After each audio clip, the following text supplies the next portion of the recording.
بسم اللہ الرحمن الرحیم۔ السلام علیکم ورحمۃ اللہ وبرکاتہ۔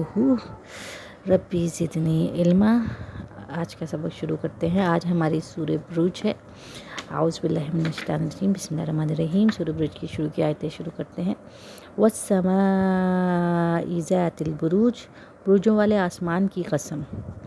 والیوم الموعود، اور اس دن کی جس کا وعدہ کیا گیا ہے۔ وشاہد دم و مشہود، اور دیکھنے والے کی اور دیکھی جانے والی چیز کی۔ اصحاب الاخدود، کے خندقوں والے ہلاک ہو گئے۔ ٹھیک ہے، یہ اصحاب الاخدود کا ذکر ہے۔ اس کی حدیث میں نے گروپ میں تو شیئر کی تھی۔ حدیث نمبر صحیح بخاری حدیث 7511۔ ٹھیک ہے، یہ حدیث نمبر ہے 7511۔ ٹھیک ہے، 7511 بھی کہتے ہیں ہم لوگ۔ تو یہ حدیث نمبر جو ہے صحیح بخاری کا، اس میں دیکھ لیجئے، اس میں اصحاب الاخدود کا ذکر ہے، پورا واقعہ موجود ہے، جو میں آگے تھوڑا سا مفہوم کے طور پہ بیان بھی کر دوں گی۔ النار ذات الوقود، ٹھیک ہے، جن میں آگ تھی بہت ایندھن والی۔ اذ ہم علیہا قعود، جبکہ وہ اس کنارے پر بیٹھے تھے۔ وَهُمْ عَلَى مَا يَفْعَلُونَ بِالْمُؤْمِنِينَ شُهُودٌ، اور جو کچھ وہ ایمان والوں سے کر رہے تھے اسے سامنے دیکھ رہے تھے۔ ٹھیک ہے، اور وَمَا نَقَمُوا مِنْهُمْ إِلَّا أَنْ يُؤْمِنُوا بِاللَّهِ الْعَزِيزِ الْحَمِيدِ۔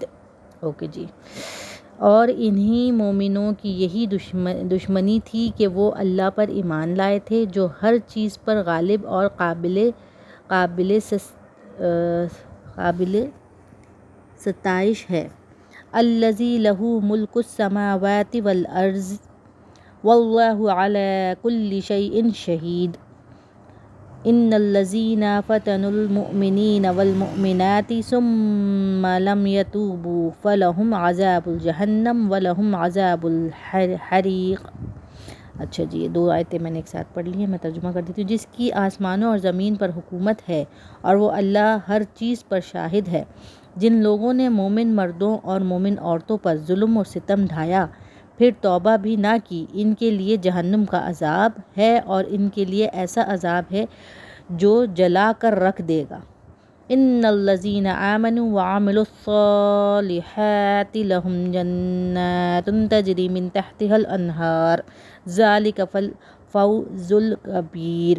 ان بطش ربک لشدید انہ هو یبدئ ویعید۔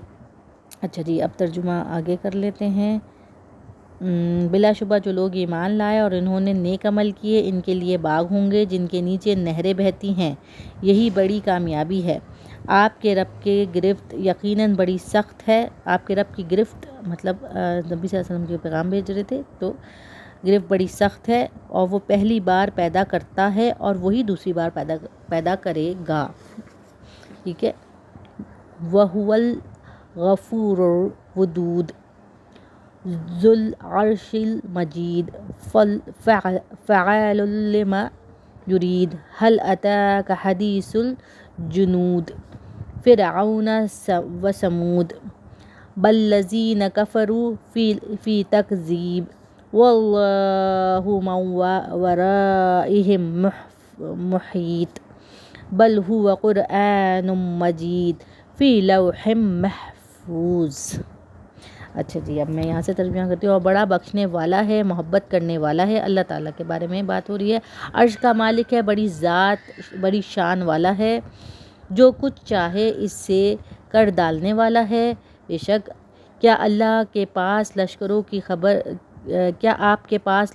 کی خبر بھی پہنچی، یعنی فرعون اور سمود کے لشکروں کی؟ بلکہ کافر تو جھٹلانے میں لگے ہوئے ہیں، حالانکہ اللہ انہیں ہر طرف سے گھیرے ہوئے ہے۔ بلکہ یہ قرآن مجید بلند پایا ہے، جو لوح محفوظ میں درج ہے۔ لوح محفوظ میں محفوظ ہے، لوح محفوظ میں درج ہے اصل قرآن جو۔ اچھا جی، اب آ جاتے ہیں اس سورہ کی تفسیر کی طرف، تھوڑے بیان کی طرف، تدبر کی طرف آ جاتے ہیں۔ تو سب سے پہلے سورہ کی جو ابتدا ہوئی ہے وہ کس سے ہوئی ہے؟ والسماء ذات البروج سے. بروج ورڈ جو ہے اس کو دیکھ لیجیے، عربی میں بروج ورڈ جو ہے، بروج جمع ہے، بروج جمع یہ مطلب واحد نہیں، جمع ورڈ استعمال ہوا ہے. نمایاں اور ظاہر ہونے والی چیز کو بروج کہا جاتا ہے. ٹھیک ہے، پلورل فارم ہے جو ظاہر اور نمایاں. اصل عربی ورڈ میں اس کے ایکچوئل معنی کیا بنتے ہیں؟ ظاہر اور نمایاں ہونے والی کوئی چیز، کوئی رستہ، کوئی پل ٹائپ کی چیز، اس طرح کی چیز کو کہے. غالباً اس سے مراد لی گئی ہے کہ جو آسمان پہ ایسے پلر ٹائپ کی چیز نظر آ رہی ہے، جو کنسیڈر کیا جاتا ہے نا، کوئی بہت سارے پلرز ہیں جو کسی طرف کو لے جا رہے ہیں، کسی چیز کی، کسی رستے کی انڈیکیشن کرنے والے پلرز، اس طرح کی مراد لی جاتی ہے.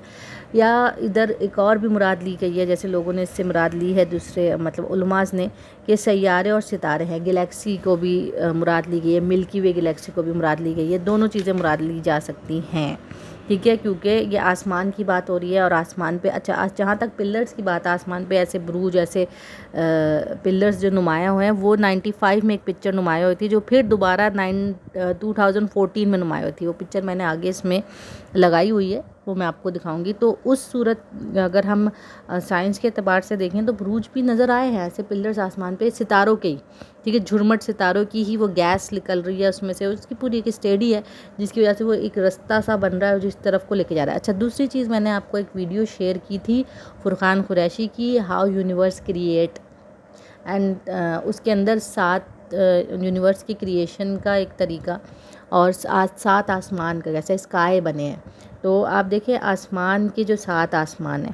ٹھیک ہے، پہلی چیز ہم سورہ قدر کو یاد کیجیے گا. سورہ قدر میں ہم نے کیا کیا تھا؟ جب قرآن مجید کے نزول کا ذکر ہوا، نبی صلی اللہ علیہ وسلم پر جب پہلی وحی نازل ہوئی، تو قرآن کو اس میں جو ہم نے سورہ قدر کی تفسیر سے ہمیں کیا پتہ چلتا ہے کہ قرآن کو پہلے لوح محفوظ سے نیچے عرش پہلے آسمان پہ لایا گیا. ٹھیک ہے، بڑی حفاظت کے ساتھ. تو اب اس میں آپ دیکھیں جو پہلی آیت ہے وہ آسمان کے بارے میں ہے. ٹھیک ہے، آسمان کی قسم کھائی جا رہی ہے، اور بروجوں مطلب میں نے آپ کو بتایا نا، ظاہر ہونے والی چیز، کوئی ایسا رستہ، کوئی ایسی پلرز، اس طرح کی کوئی چیز نا. اگر اس چیز کو میں زیادہ کنسیڈر اس لیے کرتی ہوں کیونکہ یہ آخری آیت سے کنیکٹڈ ہو رہی ہے، کہ آخری آیت میں اللہ تعالیٰ نے کیا ہے کہ قرآن مجید لوح محفوظ کا ذکر کیا اللہ تعالیٰ نے، کہ اصل قرآن مجید لوح محفوظ میں محفوظ ہے. وہاں سے ہمارے پاس یہ جو ہے اس کی فرسٹ کاپی آئی ہے.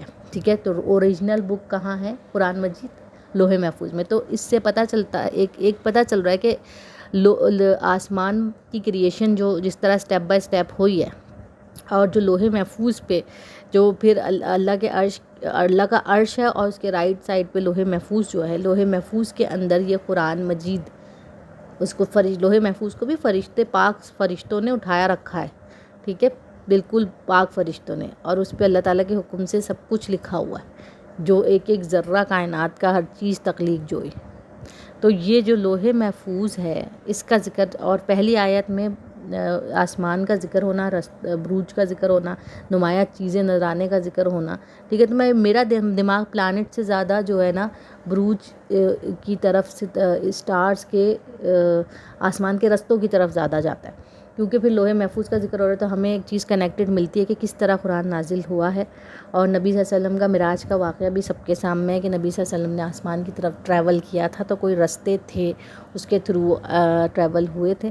ٹھیک ہے، تو یہ ساری چیزیں ہوتی ہیں کہ، اور وہاں پہ بھی آپ دیکھیں پلرس، جیسے ٹریولنگ میں ملاقات نبی صلی اللہ علیہ وسلم کی رہی. ٹھیک ہے، تو اس میں آپ دیکھیے اللہ تعالیٰ نے کتنی چیزیں دکھائی تھی. تو اسٹیپ بائی اسٹیپ آ رہا تھا نا، پہلا آسمان، دوسرا، تیسرا، چوتھا، پانچواں. تو یہ ساری چیزیں ذہن میں رکھتے ہوئے بروج کو ذہن میں رکھیے کہ کوئی نمایاں ہونے والی ایسی چیزیں ہیں آسمان پہ، کوئی ایسے رستے ہیں، ایسے کوئی پلرز ہیں، ایسی کوئی انڈیکیشنز ہیں راستوں کے، یا برج سمجھ لیجئے اس طرح کا. لیکن کچھ لوگوں نے پلانٹس کو بھی کنسیڈر کیا ہے، اور ہے ستارے آسمان پہ. ستارے ہیں کیا؟ کتنے ستارے پلانٹس ہیں، اور کتنے ستارے ایسی بکھرے ہوئے آسمان پہ. تو ایک چیز سمجھ آتی ہے کہ یہ ستاروں کا کیا ہے چکر. اور آپ دیکھیں پہلے سمرا وغیرہ کی جو قومیں گزری ہیں، ان کا ستاروں کا علم کا ایک نا وہ رہا ہے. آگے جا کے اس میں فرعون اور سمود کا بھی ذکر آئے گا. تم نے وہ قومیں نہیں دیکھی تو آپ ان قوموں کو بھی دیکھیں, ان کا ستاروں کے علم سے بڑا کنیکشن تھا. دیٹس وائی میرا دھیان جو ہے نا پہلی جو یہ اس کے ایگزیکٹ ترجمے پہ جاتی ہے, جو عربی زبان سے جو ایگزیکٹ معنی نکلتے ہیں. ظاہر ہونے والی چیز کو بروج کہا جاتا ہے, کوئی بہت ہی پرماننٹ ہونے والے پلرس, بہت ہی پرماننٹ ہونے والے ظاہر ہونے والی چیز جو انڈیکیٹ کر رہی ہو کسی اشارے کی طرف, اس کی طرف زیادہ جاتا ہے. باقی آپ یہ بھی کنسیڈر کر سکتے ہیں مواد, سیارے, پلانٹس, اللہ بہتر جانتا ہے. آگے آ جاتے ہیں, اس پہ زیادہ لمبی بحث نہیں کرتی. میں نے اس لیے وہ ویڈیو بھی شیئر کر دی تھی کہ آپ لوگ کو تھوڑا سا اس کا بھی علم ہو جائے کہ کس طرح یونیورس کے آسمان یہ کریٹ ہوئے ہیں اور لوح محفوظ کا کیا تعلق ہے. ٹھیک ہے, تو ہم نے تھوڑا سا وہ ڈسکس کر لیا. اب آگے آ جاتے ہیں. آگے اللہ تعالیٰ جو کہہ رہے ہیں کہ اس دن کی جس میں وعدہ کیا گیا ہے. اب دن ہمیں پتہ ہے کہ قیامت کے دن کی بات ہو رہی ہے, یوم قیامت, کہ جس دن وعدہ کیا گیا ہے کہ اللہ تعالیٰ قیامت نے آنی ہی آنی ہے, اور اس دن سب کا حساب کتاب ہونا ہے, دیکھنے والے کی اور دیکھنے جانے والی چیز کی.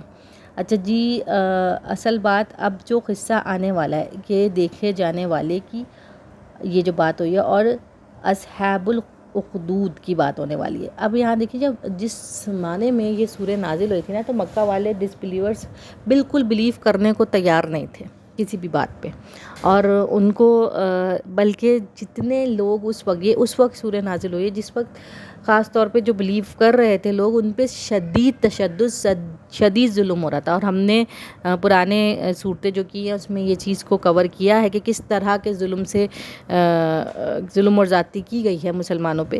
اور مکہ پہ جب مکہ والوں نے, ابو جہل وغیرہ نے کس طرح آدھی ریٹ میں دھڑ ڈال دیے, شہید کر دیا کتنے صحابہ کو. سمیہ کی شہادت, حضرت سمیہ رضی اللہ عنہ کی شہادت آپ دیکھیے کس طرح ان کو نیزہ ان کی باڈی کے کس پارٹ پہ مار کے کیسا ختم کیا گیا کہ ایمان نہیں, اور انہوں نے ایمان سے اپنا منہ نہیں پھیرا. تو اتنی شدید ٹارچر چل رہا تھا. تو اس وقت اللہ تعالیٰ ایک اور مطلب اپریشیشن کے لیے جو بلیورز نے اتنی اپنی شہادت دی, اپنی جانیں دی, تو ان کو, اور جو آگے ایمان لا رہے تھے تاکہ وہ گھبرائے نہیں, ان کے اس ظلم میں آ کے کہیں بیک آف ہونے کی کوشش نہ کرے.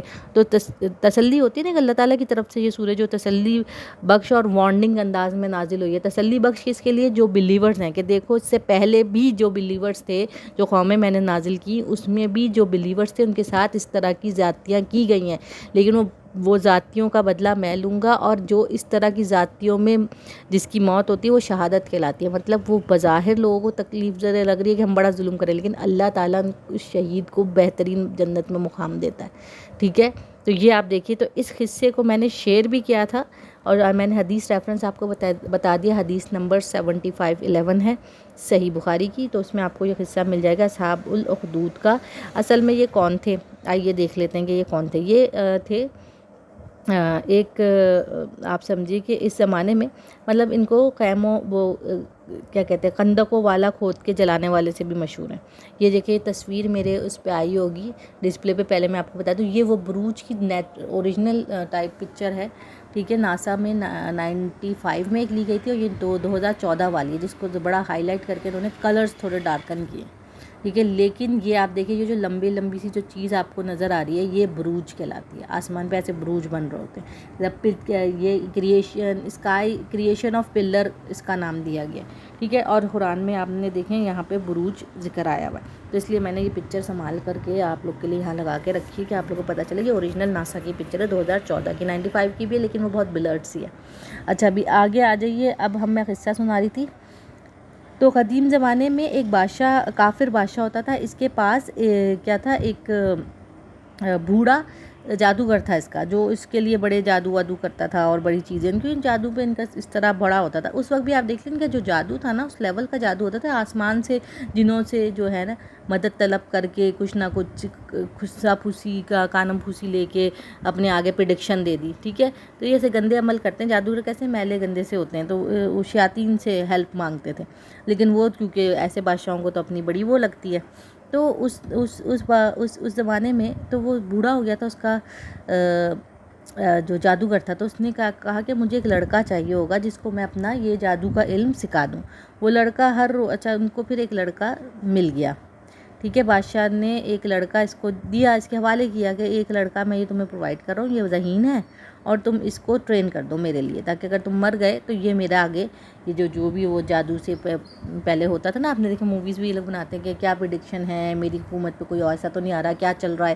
اور آپ کارٹون بھی دیکھیں، یہ لوگ بڑے بناتے ہیں اسنو وائٹ جیسے کارٹون، مرر مرر آن دا وال، تو اس میں آپ دیکھیں وہ کیسے جادو کے ذریعے ہی پچھواری ہوتی ہے نا کہ مجھ سے زیادہ خوبصورت تو کوئی نہیں ہے. تو اسی طرح کے ان کے بلیف جو آل فال بلیف رہے ہیں نا، یہ جادو ٹونے پہ بڑھے رہے ہیں، تو اس لیے وہ جادو بہت ہی کوئی زبردست علم سمجھتے تھے.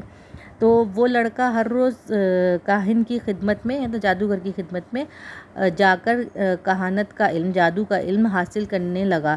اس کے راستے میں ایک راہب رہتا تھا، مطلب ایک بہت نیک شخص، ٹھیک ہے، اس زمانے کا جو مذہب تھا نا، تو وہ اس زمانے کا راہب رہتا تھا جو مسلمان تھا. اس وقت جو مذہب چل رہا تھا وہ مسلمان ہی، دیکھیے جب جو پیغمبر آئے تو مذہب کون سا رہا ہے؟ مسلمان رہا ہے. ٹھیک ہے، لڑکا خفیہ طور پر اس کے ہاتھ پر مسلمان ہو گیا. مطلب وہ کیونکہ راہب کا گھر رستے میں تھا، تو اس کا ایک آدھ دفعہ وہ راہب کے پاس بھی گیا. جب اس نے راہب کو دیکھا کہ وہ اتنا اچھی عبادت کر رہا ہے، اللہ کے دین پہ چل رہا ہے اور اتنا صاف ستھرا ہے اور اس کے تعلیمات میں بھی اثر ہے اور اس کی بات اس کو صحیح لگنے لگی، تو اس کا جادوگر سے دل اٹھنے لگا اور اس نے اسلام کو قبول کر لیا. ایک روز اس نے دیکھا کہ ایک بڑے جانور، شیر یا سانپ نے لوگوں کو، کوئی بڑا جانور، اب یہاں پہ بریکٹ میں شیر اور سانپ ہے، وی ڈونٹ نو کہ کون سے بڑے جانور نے لوگوں کا راستہ روک رکھا ہے، جسے راستے سے ہٹانے سے وہ عاجز ہے. اس نے جانور کو ایک پتھر مارا اور دعا کی کہ یا اللہ، اگر اس راہب کا دین سچا ہے تو اس جانور کو میرے پتھر سے مار ڈال. پھر پتھر لگتے ہی وہ جانور مر گیا.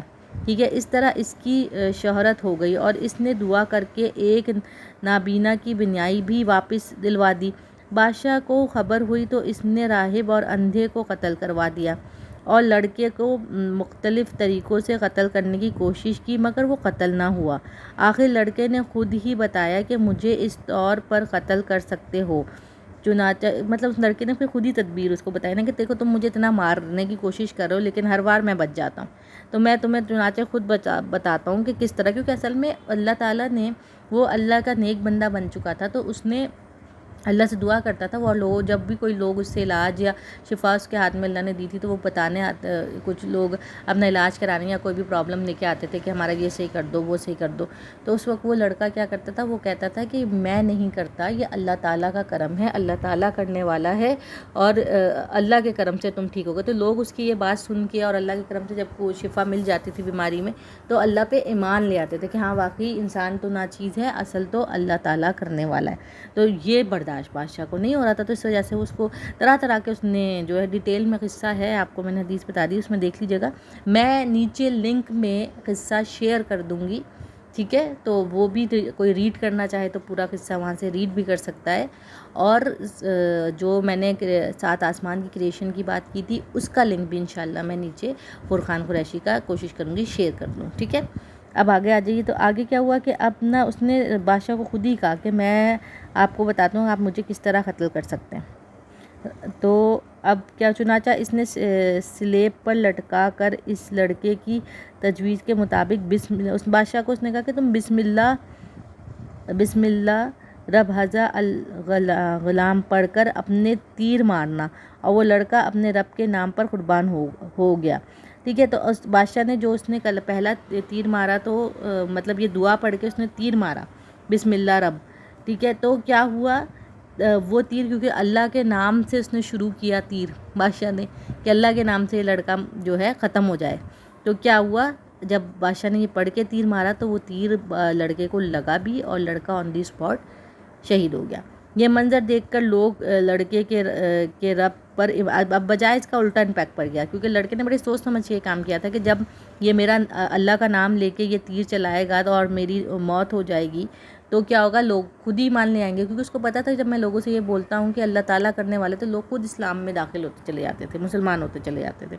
تو جب لوگوں نے دیکھا اتنے سارے لوگوں کو جمع کر کے بادشاہ نے اس طرح مارا، ٹھیک ہے، تو کیا ہوا، لوگوں نے کہا کہ نہیں بھائی تم تو کچھ بھی نہیں ہو، اصل تو یہ اللہ تعالیٰ ہے جس کی وجہ سے اس کے حکم سے اس کو موت آ گئی، ورنہ تب سے تو تم مار رہے تھے، تم نے یہ کلمات پڑھے ہی نہیں تھے اور موت آئی نہیں تھی.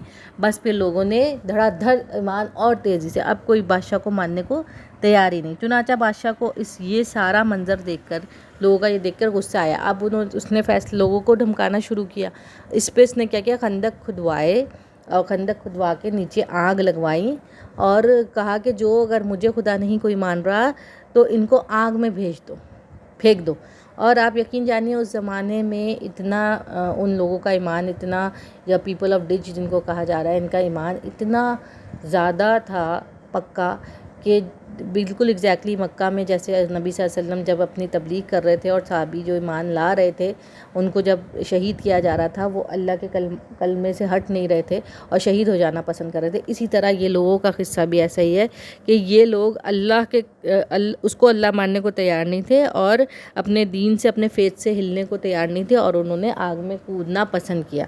اسی دوران اس میں ہی ایک قصے میں آتا ہے، جب آپ تفصیل پڑھیں گے تو اس میں ایک عورت کے گود میں بہت چھوٹا سا دودھ پیتا بچہ تھا. وہ آگ میں خود تو کود جانا اسے مسئلہ نہیں تھا، لیکن ایک ماں کو ہوتا ہے نا اپنے بچے کو کیسے میں اس آگ میں ڈال دوں، میں خود تو اللہ کے لیے چلی جاؤں، اور وہ ماننے کو بھی تیار نہیں کہ میں بادشاہ کو اللہ مانوں.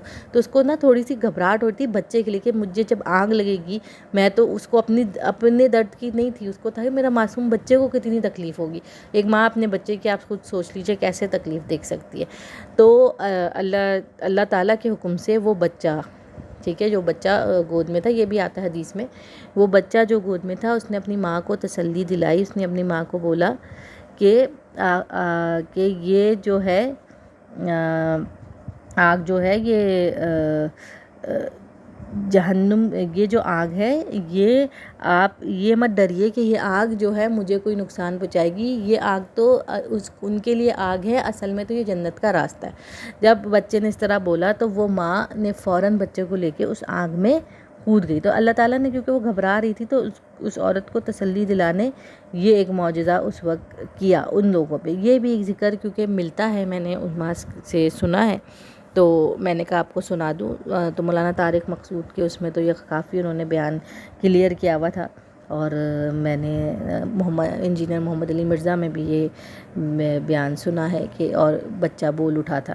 ٹھیک ہے، تو میں نے کہا آپ کے سامنے بتا دوں، حدیث ریفرنس اسی قصے میں بھی آپ کو مل جائے گا. ٹھیک ہے، اب آگے آپ آ جاتے. تو یہ تو ان کا قصہ تھا کہ اس طرح اس نے تمام لوگوں کو ایسے ختم کر دیا اس بادشاہ نے، کیونکہ اس کو قبول ہی نہیں تھا کہ وہ مجھے مانے. اور بادشاہ کی جو درباری وغیرہ تھے نا، بس وہی بادشاہ کی طرف رہ گئے. تو عموماً آپ دیکھیے درباری ہی رہ جاتے ہیں ایٹ دی اینڈ. اور کیا ہوا، وہ ایمان والوں کو اللہ تعالیٰ نے، ایمان والوں کو بظاہر تو اس نے جلا دیا، لیکن اللہ تعالیٰ نے ایمان والوں کو بہترین اجر جنت میں دینا ہے. ان کی یہ تکلیف آخری تکلیف تھی جو اپنے راستے سے نکلا. تو اللہ یہ قصہ سنا کے، یہ قصے کا ذکر کر کے ایمان والوں کو تسلی دے رہا ہے کہ یہ آج جو تم پہ اہل مکہ ظلم کر رہے ہیں اس کا کوئی فائدہ نہیں، اس کا نقصان یہی اٹھائیں گے اگر یہ اپنی حرکتوں سے باز نہیں آئے. آگے جو میں نے ترجمہ پڑھا تھا وہ سب میں ایک ساتھ بتا رہی ہوں، بار بار نہیں پڑھ رہی ہوں. تو کیا ہوگا کہ وہ خود خسارے میں رہیں گے اگر کہ اللہ سے توبہ کر لیتے ہیں. دیکھیں آگے آیات میں اللہ تعالیٰ نے یہ چیز بھی بیان کی ہے کہ اگر کوئی توبہ کر لیتا ہے اپنی غلطیوں سے اور اللہ کے راستے میں آ جاتا ہے تو اللہ تعالیٰ توبہ قبول فرماتا ہے اور ہدایت عطا فرماتا ہے. لیکن جب آپ سپر ایگو میں لگ جائیں گے نا، صحیح راستے پہ آنا ہی نہیں چاہیں گے، پھر آپ خود بتائیے کہ اللہ تعالیٰ کس طرح مدد کرے گا. تو جو دشمن جو اس طرح اتنے ظلم ستم پہ پہنچ جاتے ہیں نا، اب آج کے دور میں بھی آپ دیکھ لیجئے کہ فلسطین میں، کشمیر میں کیا ہو رہا ہے. مذہب اصل پرابلم ان کا کیا ہے کہ یہ مسلمان، یہی پرابلم ہے نا، ایگزیکٹ پرابلم. اس لیے میں بول رہی ہوں جو ٹارگیٹڈ جو میں نے یہ کنٹریز کی ہیں، کیا ہو رہا ہے ادھر کہ یہ مسلمان ہیں، یہ پرابلم ہے، ان پہ جو مرضی ہے ظلم کرو. ظلم کر کے مار رہے ہیں، وہاں پہ شہید کیے جا رہے ہیں لوگ، ظلم کر کے جلا کے بھی مار رہے ہوتے ہیں، سر عام سڑکوں پہ مار رہے ہوتے ہیں. تو آپ سوچیے یہ سب کیا ہے. یہ جو ظلم کریں، وہاں جو شہید کریں، اس کا سب کا حساب ہوگا. یہ بھول گئے، یہ کافر یہ بھول چکے ہیں کہ ان کا کوئی حساب کتاب نہیں ہوگا. تو اللہ کے لیے جو پیچھے نہیں ہٹتا نا، اس کے لیے تو جنت ہے. یہاں پہ اللہ تعالیٰ اس سورہ میں یہ کلیئر بات بتا رہے ہیں کہ بلیورز کا جو بلیو ہے، اپنے بلیو سے پیچھے مت ہو، چاہے خواہ کتنی بھی تکلیف اٹھانی پڑے، اس کا اجر اللہ کے یہاں جنت، بہترین مقام جنت میں بھی. ہم نے آگے جو پچھلی جو سورہ کی تھی اس میں جنت کا نقشہ ڈسکرائب کرتا. آپ سوچیں ایسے لوگ ڈیزرونگ ہے. یہ قصے جو پرانے اللہ تعالیٰ قرآن میں بار بار ہمارے پاس ریپیٹ ہوتے ہیں، وہ کس لیے ریپیٹ ہوتے ہیں؟ تاکہ ہم یہ سیکھیں کہ اللہ تعالیٰ کے فیض سے اور اللہ کا راستہ چلنا آسان نہیں ہے، توکل کا راستہ جو ہے وہ آسان نہیں ہے، کیونکہ کافر جو نہیں مانیں گے، جو سپر ایگو رکھیں گے، وہ آپ پہ ظلم اور زیادتی کریں گے. جہاں جہاں ظلم زیادتی ہوگی وہاں اللہ تعالیٰ نے آگے سورے میں ہی کیا کہا ہے کہ اللہ تعالیٰ ہر ایک کو دیکھ رہا ہے اور ہر چیز پر قادر ہے. ٹھیک ہے، اللہ سے کچھ بھی نہیں چھپا ہوا، اور اس کا حساب کتاب اللہ تعالیٰ قیامت والے دن لے گا، جب کسی کو کوئی موت نہیں آنی ہوگی. اور اس دن اس سے بھی خطرناک آگ میں، یہ تو ایک عام سی آگ میں تم نے ڈھکیلا ہے نا لوگوں کو، اس میں بھی کتنی تکلیف ہوتی ہے. تو دوزخ کی آگ آپ امیجن کیجئے، اس میں ان کو الٹے منہ پھینکا جائے گا کہ اتنا ظلم اور زیادتی کی. یہ سارا حساب کتاب نوٹ ہو رہا ہے، اور اللہ کے پاس اس کا جو ہے ان کو سزا لازمی ملے گی. یہ تسلی اللہ تعالیٰ یہاں پہ دلا رہا ہے، کیونکہ اس ٹائم ظلم کی انتہا پیک پہ پہنچے ہوئے تھے.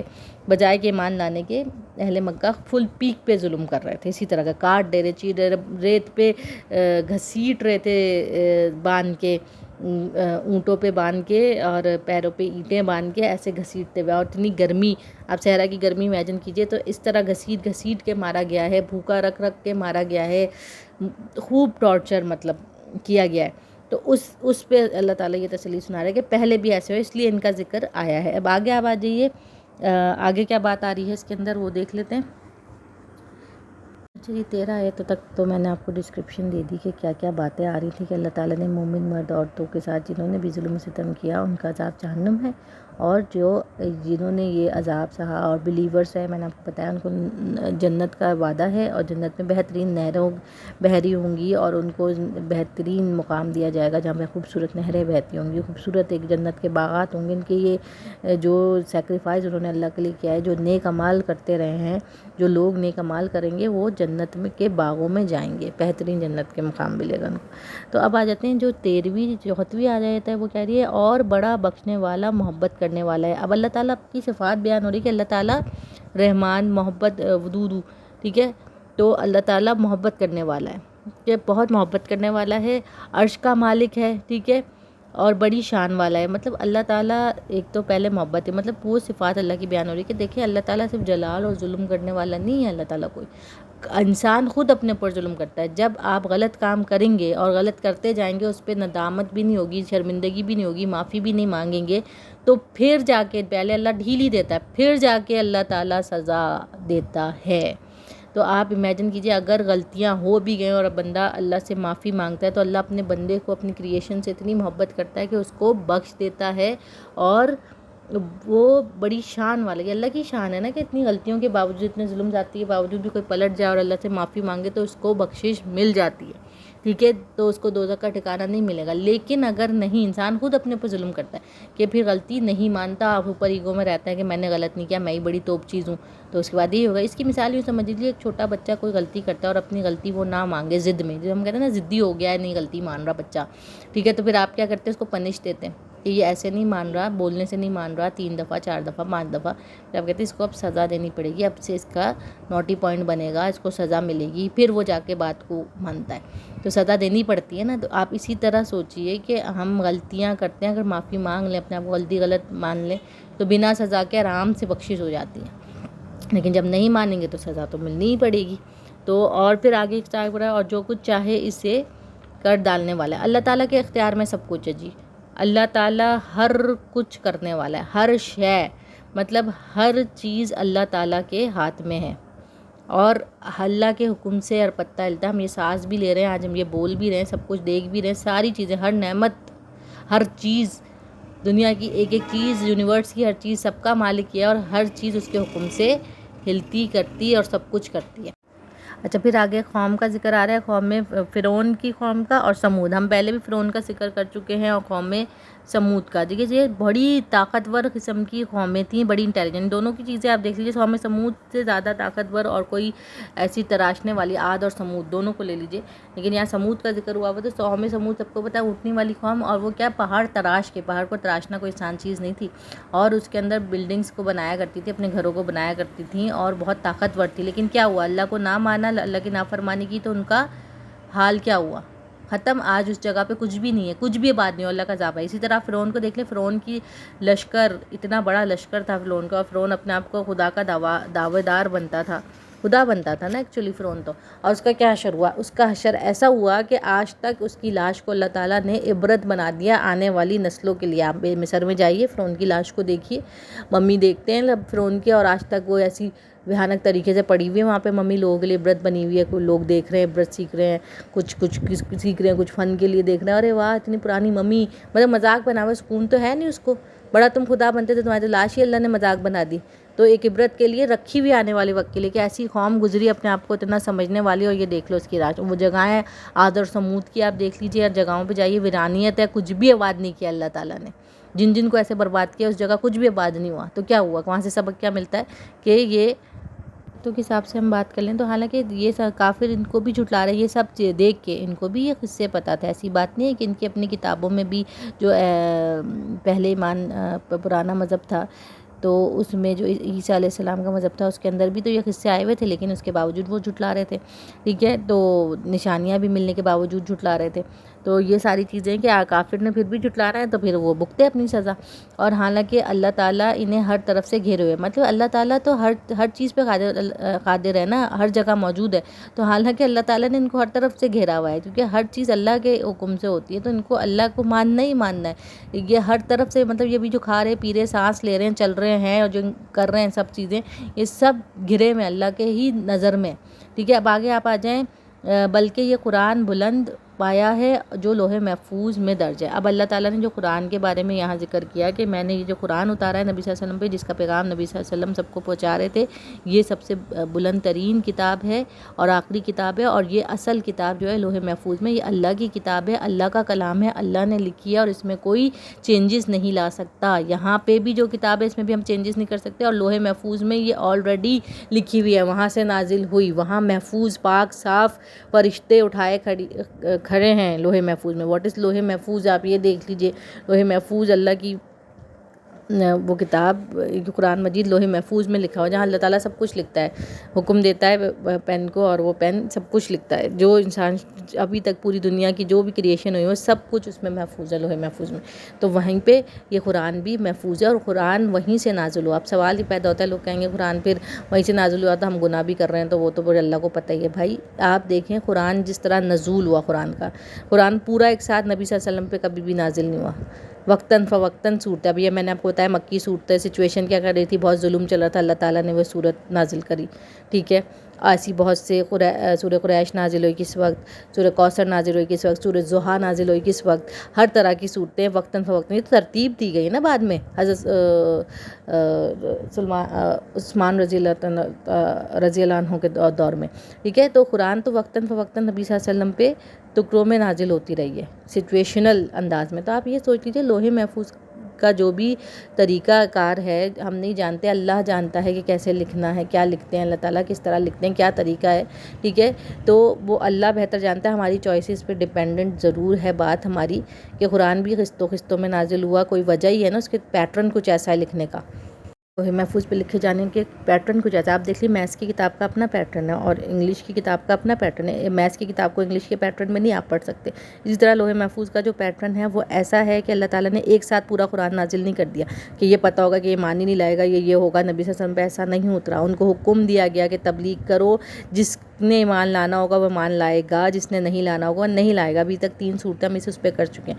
تو لازماً ہماری چوائسیز پہ کوئی نہ کوئی چیز ہے، کوئی پیٹرن لوح محفوظ کا ہماری جو زندگیاں لکھی ہوئی ہیں اس کا ہے.